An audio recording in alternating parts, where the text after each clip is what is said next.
El 2 de octubre de 2025, a las 6:20 horas, en aguas internacionales del Mediterráneo Oriental, comandos de la Marina israelí abordaron la Global Sumud Flotilla, lo que se presentó al mundo como una operación de seguridad marítima contra un convoy humanitario, fue en realidad el punto culminante de una de las operaciones de inteligencia más complejas de la última década. Lo que van a ver esta noche es la historia que los gobiernos no quieren que sepan. La versión oficial es conocida. Una coalición de ONGs, la Global Sumud Coalition, intentaba romper el bloqueo a Gaza con suministros médicos y alimentos. A bordo, más de 200 activistas de más de 20 nacionalidades, entre ellos un nutrido grupo de entre 30 y 65 españoles. El abordaje se saldó sin víctimas mortales, pero con la detención de toda la tripulación y su traslado a instalaciones en el puerto de Ashdod, Israel, bajo cargos de violación de la seguridad marítima. La reacción no se hizo esperar. El ministro de Asuntos Exteriores español, José Manuel Álvarez, calificó la acción de inaceptable, activando todos los protocolos consulares para la repatriación de los 21 primeros connacionales el 4 de octubre. Mientras tanto, las calles de las principales ciudades españolas como Madrid y Barcelona se llenaban de protestas. Para la opinión pública, era un claro caso de abuso de fuerza contra una misión pacífica.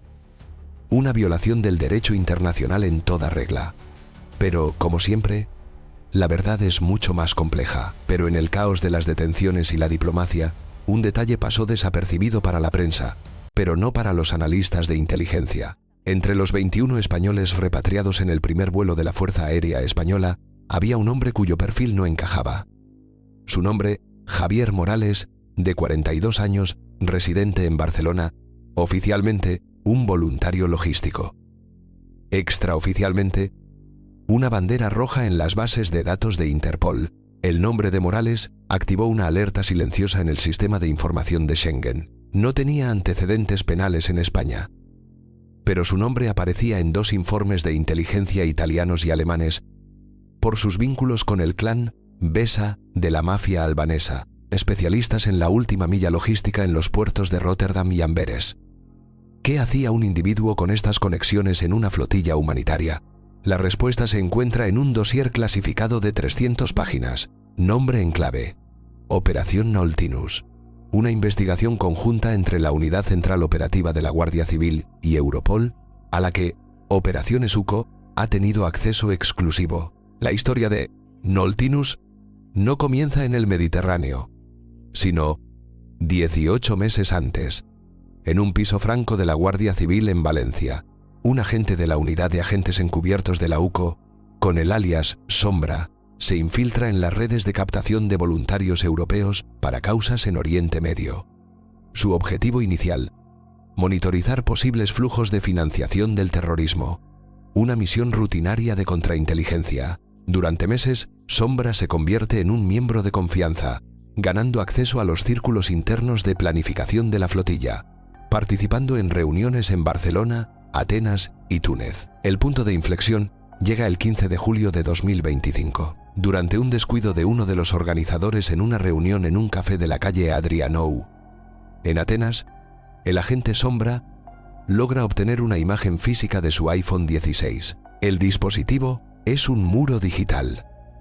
Las comunicaciones clave se realizan a través de Signal, una aplicación diseñada para ser inexpugnable. Las copias de seguridad de iCloud son inútiles. Signal, por diseño, no almacena las claves de cifrado allí. La única forma de acceder a los datos es obtener una extracción completa del sistema de archivos, o FFS, por sus siglas en inglés, y con ella, el keychain, el llavero digital del dispositivo que contiene la clave maestra. Los especialistas del Departamento de Apoyo Tecnológico de la UCO en Madrid reciben el archivo de imagen de forma segura. A las 3:45 del 16 de julio, tras 72 horas de trabajo computacional ininterrumpido, lo consiguen. Lo que encuentran no es terrorismo. Los chats descifrados revelan comunicaciones entre miembros de la tripulación y un contacto en Beirut, Líbano.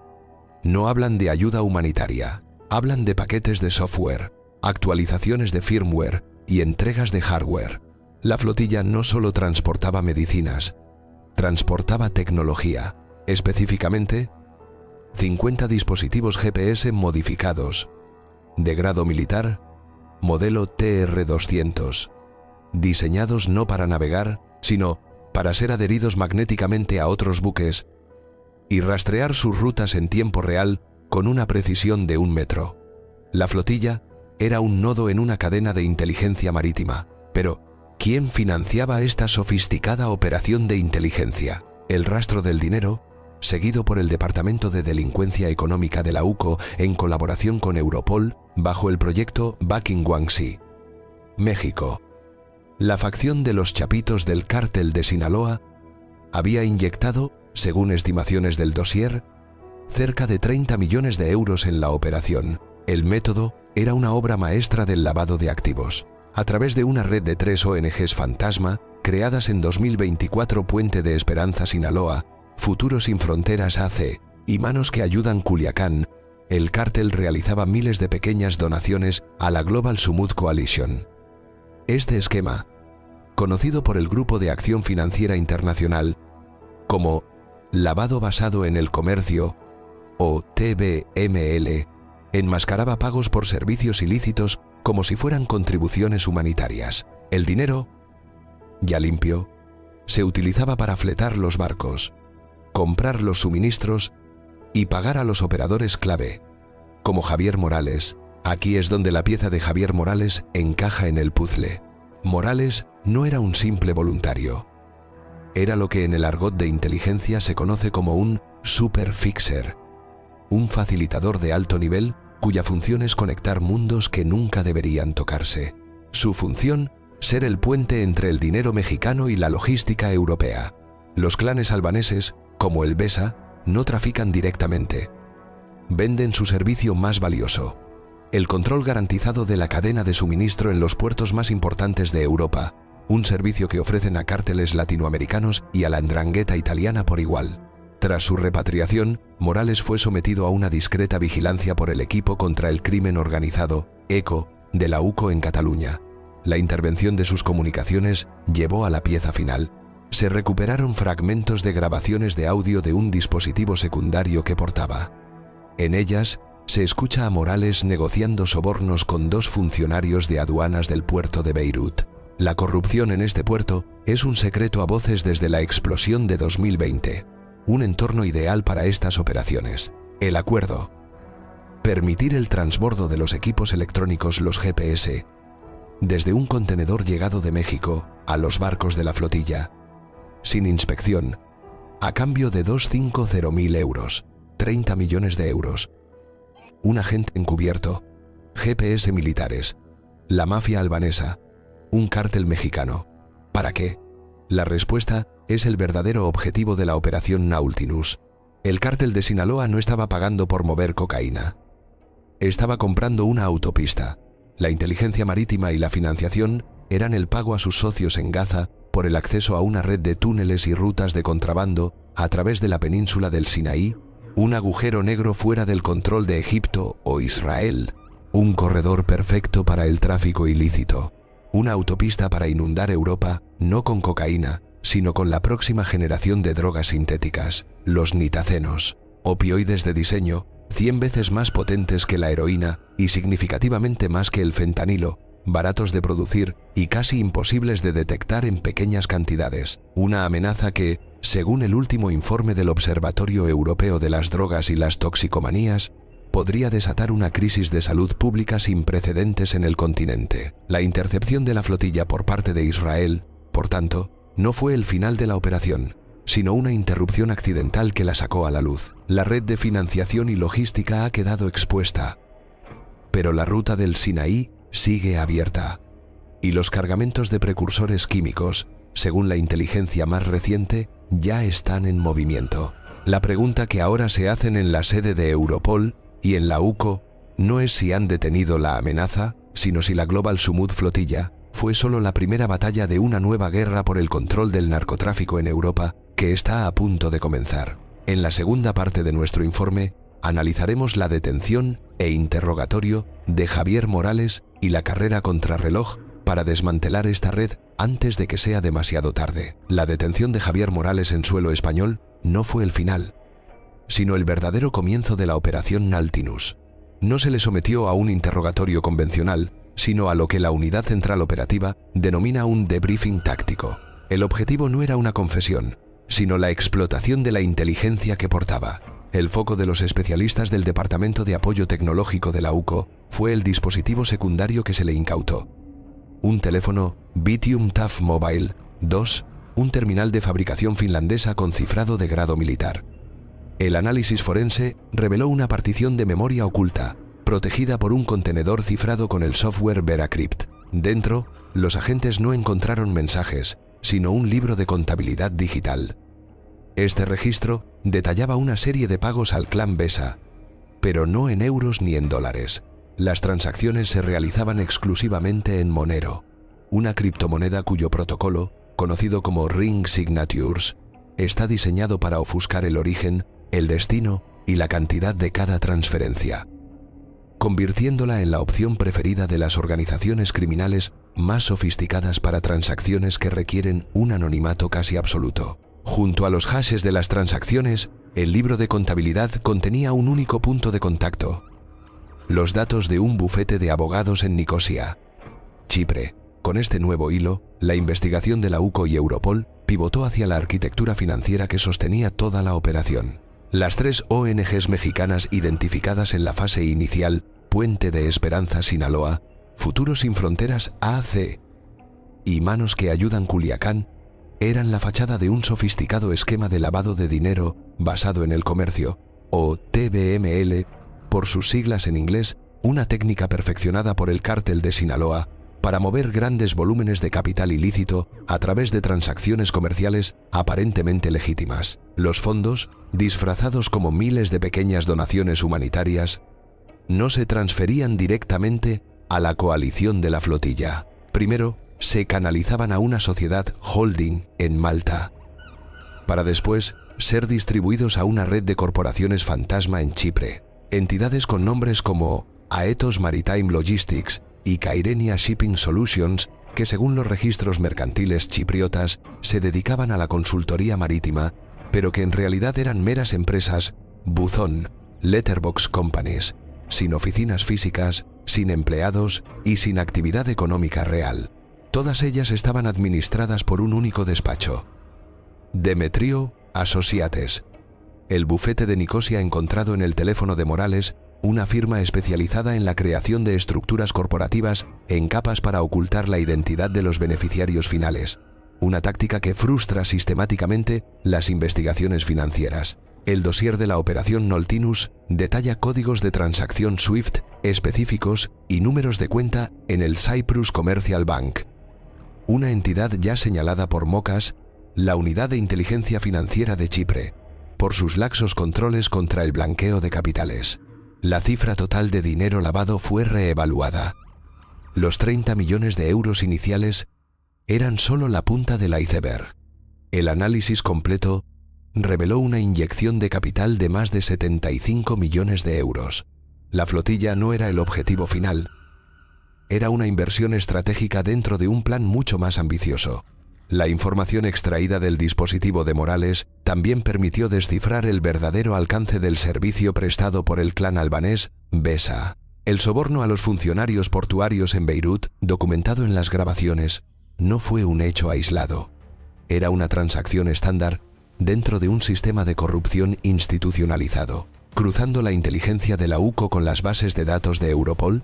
En el marco del proyecto Poseidon, una iniciativa de la Unión Europea para combatir la corrupción en los puertos marítimos, se destapó una red permanente de corrupción gestionada por el clan Besa.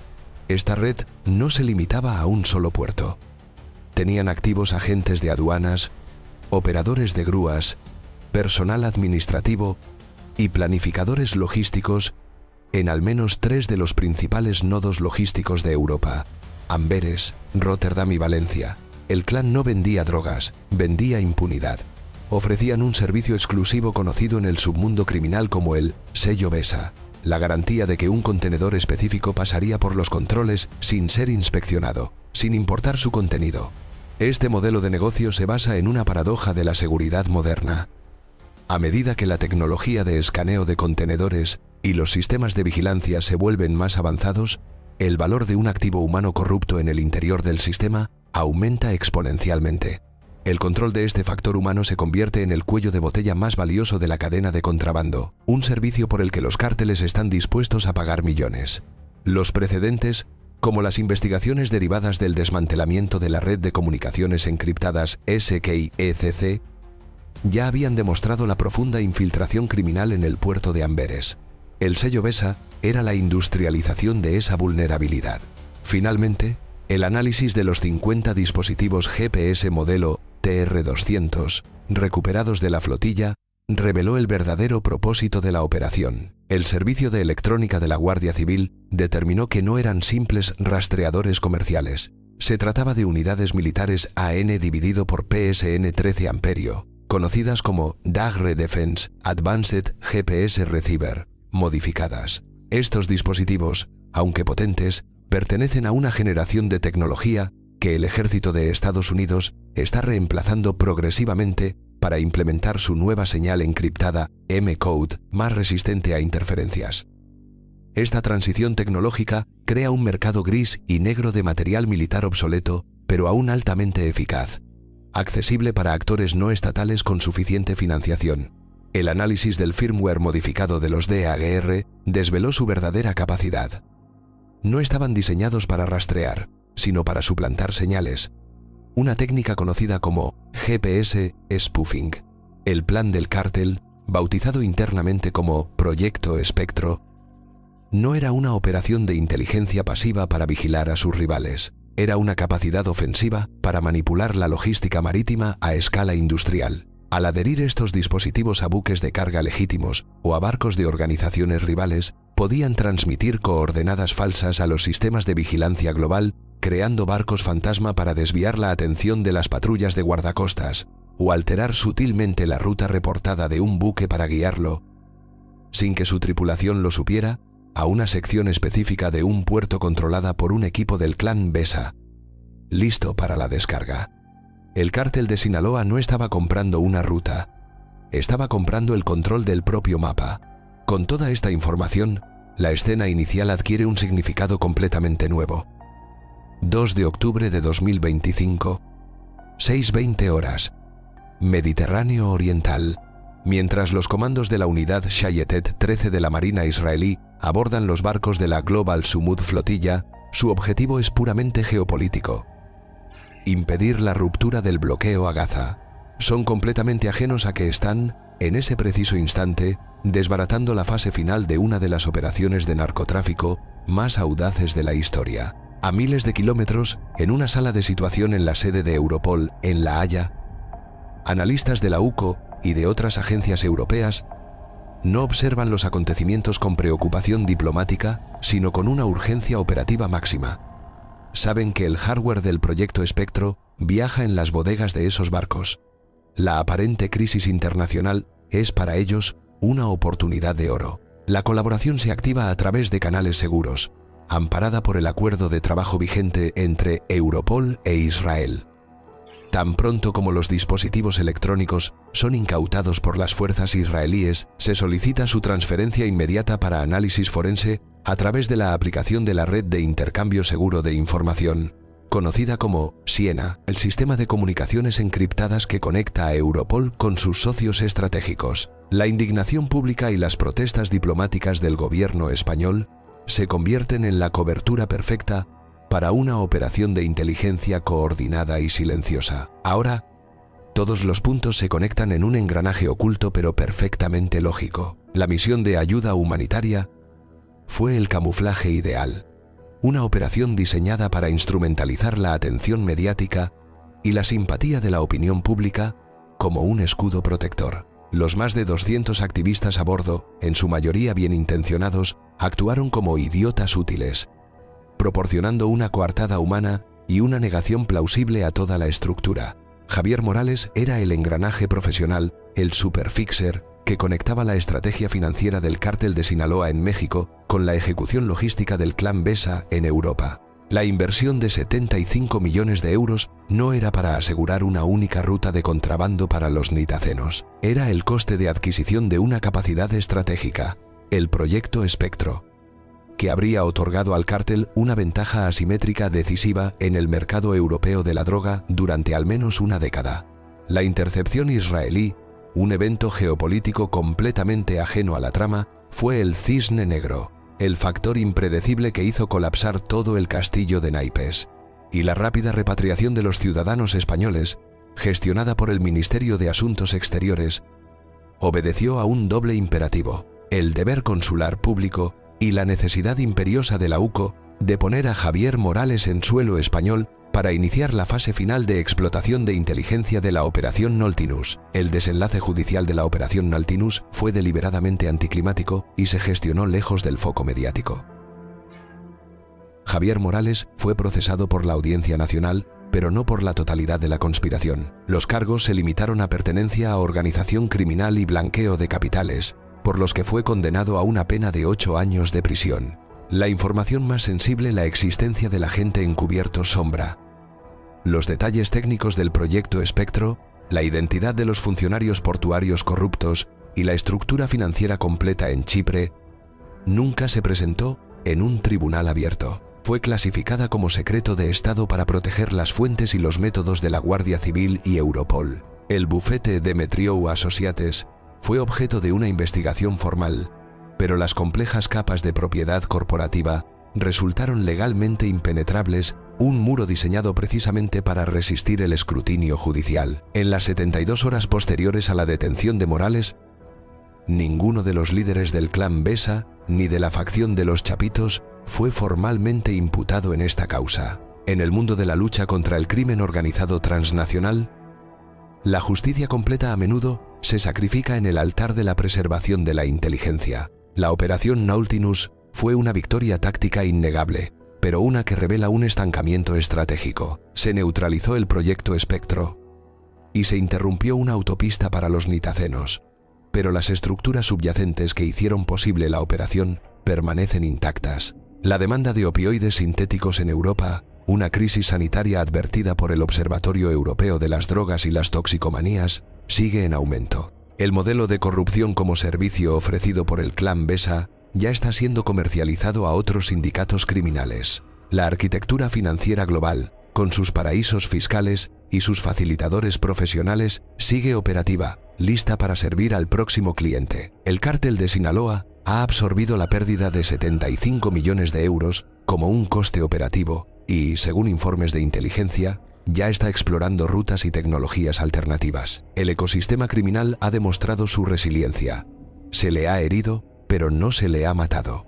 Como una hidra, por cada cabeza cortada, 2 nuevas crecen en su lugar. Esto nos deja con una serie de preguntas inquietantes y sin respuesta. ¿La Global Sumud Flotilla fue una anomalía? ¿O es el nuevo manual de operaciones para enmascarar el crimen a plena luz del día, utilizando las causas más nobles como el más oscuro de los disfraces? Si el cártel de Sinaloa pudo adquirir y modificar tecnología GPS militar obsoleta, ¿qué otras armas del arsenal de ayer se están vendiendo en el mercado negro de mañana, listas para ser utilizadas en la guerra del futuro? Hemos expuesto la corrupción en nuestros puertos, pero ¿hemos erradicado la vulnerabilidad humana que la hace posible? ¿O simplemente hemos aumentado su precio? La Operación Nautilus ha terminado, pero la guerra acaba de empezar.